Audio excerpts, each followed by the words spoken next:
how do you think about this from the perspective of maybe, a non-beauty brand too? Like, why is this still an important area of focus for retailers and brands listening who may not have the same type of content or the same type of person that Sarah is doing daily live streams? Like, how do they still embrace this and utilize this to kind of create that unified shopping experience for their customers?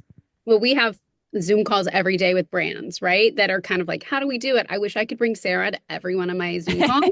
I'm gonna put her I bet on my every brand listening right. I'm wishes gonna they could put her have on my Sarah. beauty Yeah. team. Yeah. So, and I'm a big Beachwaver fan. I watched about 10 videos before I actually purchased my first one. And you really, it's so great. Sarah talked about she started it as educational, right? She just wanted to educate. And what she's done is create this amazing community of followers. So we don't really even talk about it, but think about the lifetime value of one of those customers, right? Because they know they can buy it through TikTok Shop, or they can buy it on the on their website on beachwaver.com, or they could walk into their Target and maybe buy one for, like, I'm going to buy one for my niece for the holiday time, right?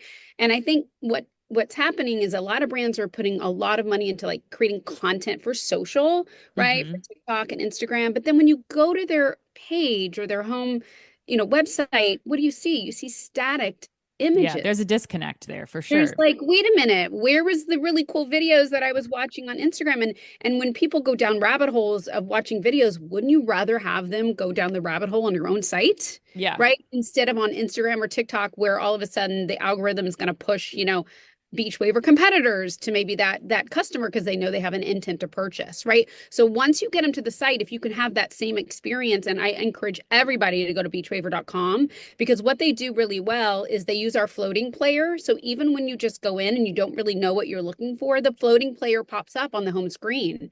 And it's either the current digital showroom that's live, or one that's just been recorded, or it could be a video. They have an interactive hair quiz that, as you answer the questions, a different video will pop up to help you find the right product. So they've really leaned in from the very beginning on, I want to put video everywhere. I just don't want to Yeah. put it on the homepage. I want to put it on PDP pages, right? Right. So it's really been amazing to work with them. And Kristi, how would you say, it sounds like that was kind of key to Beachwaver's success using Firework. But for the other brands and retailers listening out there, I mean, how much video do they have to have? Like, what's key to their successful onboarding when they're approaching a video commerce strategy? Well, we always tell them to use kind of a mixture, right? It should be a mixture of like branded content that you probably already have, but you should also embrace UGC content.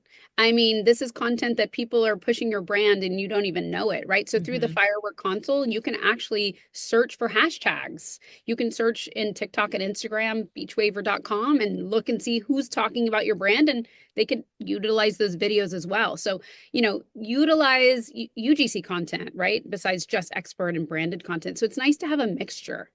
Yeah, well,